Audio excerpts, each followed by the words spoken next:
मिथिना मिथिया हसिया जानला मोनला बेबायदि पस्टा होलाबायखा मिथिबाय थांनानै बुद्रुहैजागोनबो मिथिबाय आंजों फिसाइजों फट' लाजानो बायो जानला मोनला खानानै दोनबानो जायोना आं नोंनि फिसाइजों मिथिबाय फट' लानो होननानै आं लायाखै मिथिबाय नोंनि हौवायासो आंजों लादों जानांगौ मिथिबाय मेल्ला सिख्लाफ्रा फट' लाफायो बेनि फिसाइजोंहाय आंजों सोर फट' लायो सोर फट' लाया आरो मानो बेबायदि पस्ट होनांगौ आंखौ बदनाम खालामनो नागिरखा मिथिबाय मोनगोनबो थांनानै दोखो दोखो मिथिबायना आंखौ माथा गरम दा खालामखा जानला मोनलानो खुलुमबाय गिबियाव फिथांखि ब्लग चेनेलाव नोंथांमोनखौ बरायनानै लाग्रोनाय जाबाय स' रायजोफोर जोङो मिथिगौ थांनाय माखासे सम सिगां जोंनि बर'नि सासे इउटुबार्स मिलियन मोननाय साबस्क्राइबार इउटुबार्सआ मोनसे भिडिअ हगारनानै होदोंमोन ओरैबायदि गाज्रि भइस रेकर्ड बेयावहाय दङ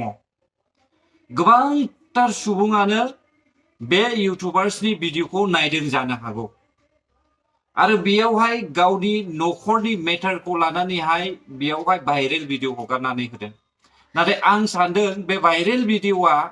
बिसोर साथामजोंहाय थांखि लानानै मोनसे फ्रि प्लानसोमोन नामा बिथांनि बे भाइरेल भिडिअआ फ्रि प्लान लानानैसो गावनि इउटुबखौहाय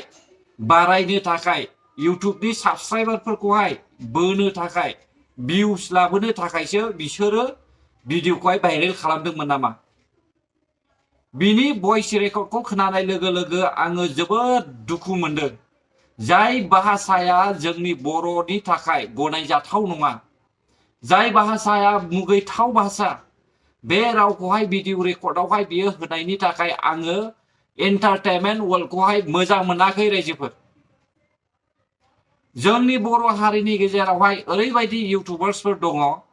जाय भाषाफोरखौहाय हगारोब्ला गनायजाथाव नङा आरो हगारजानाय हगारजायै बेखौबो साननो हायै इउटुबार्सफोर दङ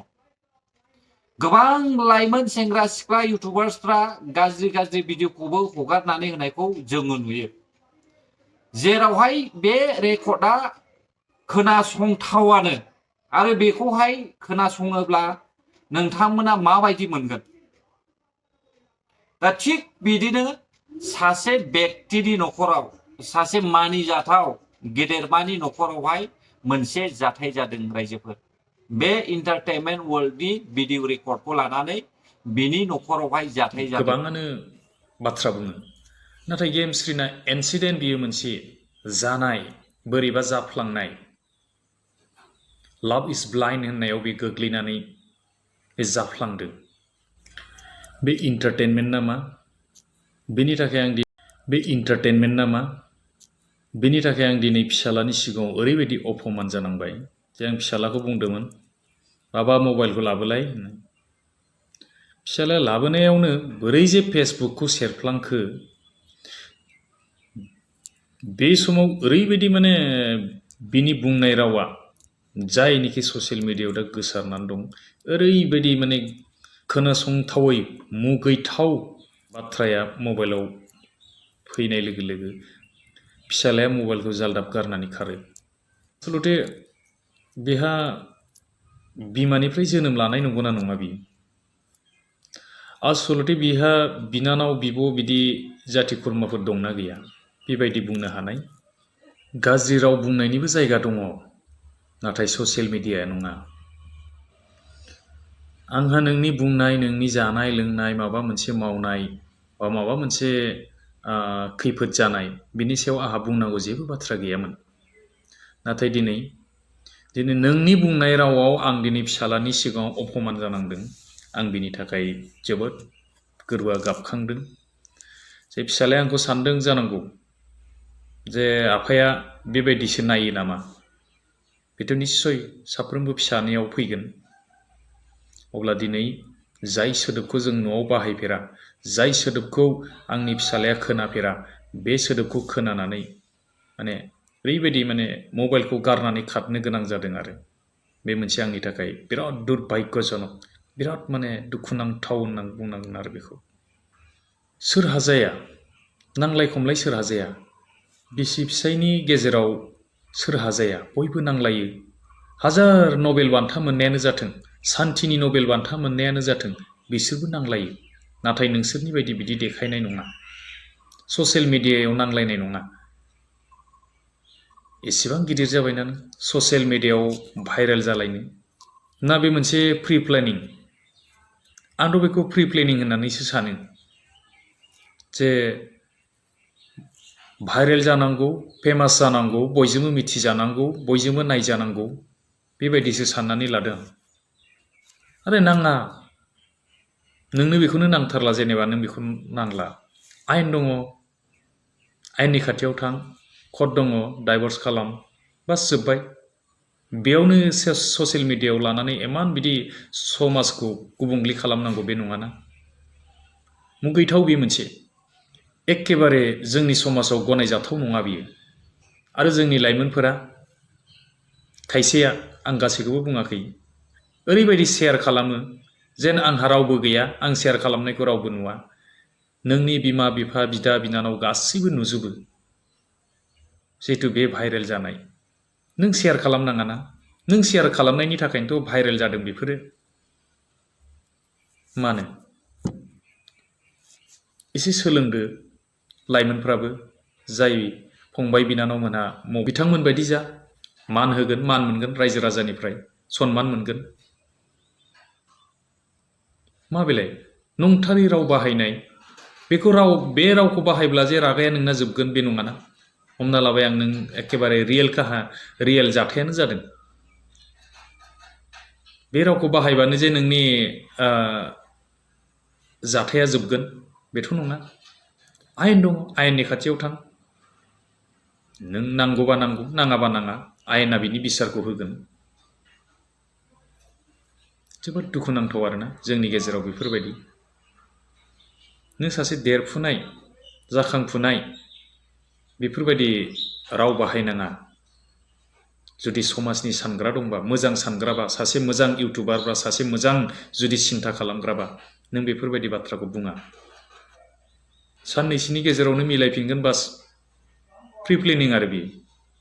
बेखौनो जोंनि लाइमोनफ्रा एखेबारे भाइरेल खालामना होगोन बायदिसिना एडिट खालामनानै होगोन बे नङाना जोबोद दुखु मोनदां आं बेजों एडिट खालामोमोन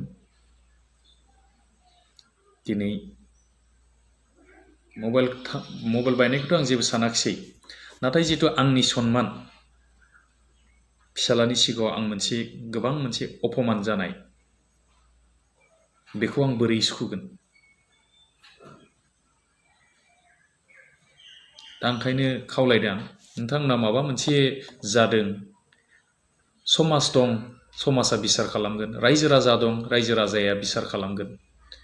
ससियेल मिडियायाव होब्लानो कि माबा मोनसे समाधान जागोन बेथ' नङा फेमास जानो लुगैनायखायसो बेफोरबायदि ससियेल मिडियायाव होनानै लादों फलोवार्स बांगौबा शेयार खालामगौबा सोरबा नायगौबा बेखौ ससियेल मिडियायाव होनानै लादों ससियेल मिडियानि टारगेट नङामोनब्ला ससियेल मिडियायावबो होनाय नङामोन बे गाज्रि राव गाज्रि भाषाफोरखौ बेखायनो आं बुंदों जोंनि लाइमोनफोरखौ जे जोङो जाहा थाहा बेफोरबायदि भिडिअफोरखौ नुयोब्लाबो जोङो हाइड खालामनानै दोन शेयार दा खालाम हायोब्ला जाय बिथांमोना बेफोरबायदि खालामदों आरो बेजों जानायनि जितु प्लान बानायदों बेखौ जोङो धंस'सो खालामनांगौ आनसाबस्क्राइब खालाम फल' खालामनाङा गासिबो समायखिरा लानाय बायदि गासिबो आनसाबस्क्राइब खालामना होजोबलाय अब्ला मिथिगोन बिसोरनि प्लेनिंफोरा धंस' जाजोबगोन आंथ' प्लेनिंसो होननानै साननानै लादों बेखौ एखे प्रि प्लेनिं बेफोर थाखा खामायनायनि मोनसे प्रि प्लेनिं जानानै थाबाय जोंनि गेजेराव बेखौनो जोंनि लाइमोनफ्रा बुजिया हुसिया शेयार खालामना होसिगोन गोबां फेमास खालामना होसिगोन साननैसोनि उनाव मिलायबाय बास जोब्बाय बेबायदिसो जानानै दङ दा बेनि गेजेराव आं खावलायदों बेखौनो टेलेन्ट नोंहा मा टेलेन्ट दं नों मोजां मटिभेट खालामनो हानाय नोंहा मा दं बेजों लाबो जोंहा बुंनांगौ जेबो गैया गियान मोनगोन समाजा डेभेलप जागोन समाजा जौगागोन समाजा मोजां गियान मोनगोन नोंथांनिफ्रायबो मा बिसोरनियाल' ससियेल मिडियायाव गोसारो नामा बिसोरल' नांलायनानै बिसोरल' माबा जादों नामा गोबां दं गिदिर मानसि बेफोरबायदि जानाय नाथाय बिसोरनिखौ रावबो मिथिया रावबो नुवा सोर मा जादों सोर मा जायाखै रावबो पात्ता मोना नाथाय दिनै फेमास जानो लुगैनानैसो हगारदों फेमास जानो लुगैनानैसो बेफोरखौ होदों भाइरेल जाथों होननानै फलोवार बांथों होननानै शेयार खालामथों होननानैसो बेफोरखौ हगारना होदों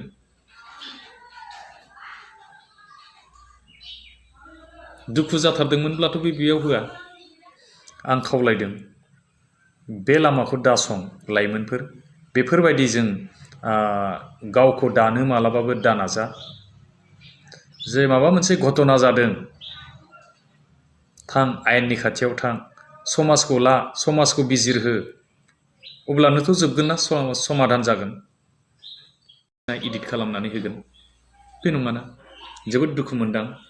आं बेजों इडिट खालामोमोन दिनै मबाइल बायनायखौथ' आं जेबो सानाखिसै नाथाय जितु आंनि सन्मान फिसालानि सिगाङाव आं गोबां मोनसे अपमान जानाय बेखौ आं बोरै सुखुगोन दा ओंखायनो खावलायदों आं नोंथांमोना माबा मोनसे जादों समाज दं समाजा बिसार खालामगोन रायजो राजा दं रायजो राजाया बिसार खालामगोन ससियेल मिडियायाव होब्लानोखि माबा मोनसे समाधान जागोन बेथ' नङा फेमास जानो लुगैनायखायसो बेफोरबायदि ससियेल मिडियायाव होनानै लादों फलोवार्स बांगौबा शेयार खालामगौबा सोरबा नायगौबा बेखौ ससियेल मिडियायाव होनानै लादों ससियेल मिडियानि टारगेट नङामोनब्ला ससियेल मिडियायावबो होनाय नङामोन बे गाज्रि राव गाज्रि भाषाफोरखौ बेखायनो आं बुंदों जोंनि लाइमोनफोरखौ जे जोङो जाहा थाहा बेफोरबायदि भिडिअफोरखौ नुयोब्लाबो जोङो हाइड खालामनानै दोन शेयार दा खालाम हायोब्ला जाय बिथांमोना बेफोरबायदि खालामदों आरो बेजों जानायनि जिथु प्लान बानायदों बेखौ जोङो धंस'सो खालामनांगौ आनसाबस्क्राइब खालाम फल' खालामनाङा गासिबो समायखिरा लानाय बायदि गासिबो आनसाबस्क्राइब खालामना होजोबलाय अब्ला मिथिगोन बिसोरनि प्लेनिंफोरा धंस' जाजोबगोन आंथ' प्लेनिंसो होननानै साननानै लादों बेखौ एखे प्रि प्लेनिं बेफोर थाखा खामायनायनि मोनसे प्रि प्लेनिं जानानै थाबाय जोंनि गेजेराव बेखौनो जोंनि लाइमोनफ्रा बुजिया हुसिया शेयार खालामना होसिगोन गोबां फेमास खालामना होसिगोन साननैसोनि उनाव मिलायबाय बास जोब्बाय सासे बयजोंबो सिनायजानाय एन्टारटेनमेन्ट वर्ल्डनि गामिनि रायजो राजाफ्रा लाजिदोंना लाजियाखै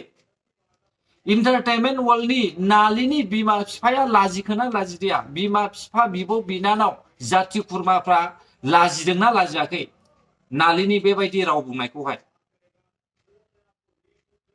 आंथ' बुङो बिसोरबायदि इदि इसेबां गाज्रि बाथ्रा बुंग्राखौहाय एक्सन लानांगौ रायजो राजाया बिदिखौहाय दायथ' लानांगौ दा नालिनि गामिया बदनाम मोनदोंना मोनाखै सासे मोजां इउटुबार्सब्ला टेलेन्ट गोनां इउटुबारा नलेज गोनाङा बेबायदि रावखौहाय बुङा नालिनि भिडिअआ गासैबो आल्टु फाल्टु गोजा थेवबो गोबां लाइमोन सेंग्रा सिख्लाफ्रा मोजां मोनो बिनि एन्टारटेनमेन्टखौ बिनि होनाय भिडिअखौहाय आंबो नायोमोन नाथाय बाराद्राय फाल्टु भिडिअ नुनायनि थाखाय आं हामजानाय मोना बिनि भिडिअखौ आङो फेमिलि भिडिअखौ नायो नाथाय बाखि आं बिनिखौ नाया बिनि इउटुबनि जे भिडिअ रेकर्ड बे रेकर्डआ बयनावबो गोसारगासिनो दङ गासैनावबो थांजोबबाय आंबो भिडिअ होदोंमोन नाथाय आं बिनि गाज्रि रावखौहाय मिउट खालामनानै होदों खोनासंजाखायानो ओरैबायदि मुगैथाव जाय भाषाया जोंनि बर' भाषायावहाय गनायजाथावानो नङा बेबायदि भिडिअखौ बियो ससियेल मिडियायाव हगारना होदों अब्ला माबायदि मानसि जागोन नालिहा बे दङना गैया लाजिनो रोङोना रोङा बिनि जेसेबांनाखि मान सन्मान मोननाय बियो गासैबो थांजोबबाय लाजिनांगौ बियो मा मोखांजों बिलाय गामियावहाय नुजादेरबावखो बिमा बिफाजों माबोरै थाफानानैहाय गावनि बिसिखौहाय लायनानैहाय बिसिजोंहाय थाफानो हाबावखो आंथ' मोजां मोनाखै रायजोफोर नोंथांमोना मोजां मोनदोंब्लाबो आं मोजां मोनाखै स' रायजोफोर भिडिअआ बेसेखिनियानोमोन जुदि नोंथांमोननि थाखाय गोरोन्थि जाबायब्ला आंखौहाय निमाहा हो आरो जुदि नोंथांमोना भिडिअखौहाय मोजां मोनदोंब्ला हायोब्ला like share comment and subscribe खालामनानै होब्लानो जाबाय गोजोन्थों बर' हारि जै जाथों जै बर' हारिनि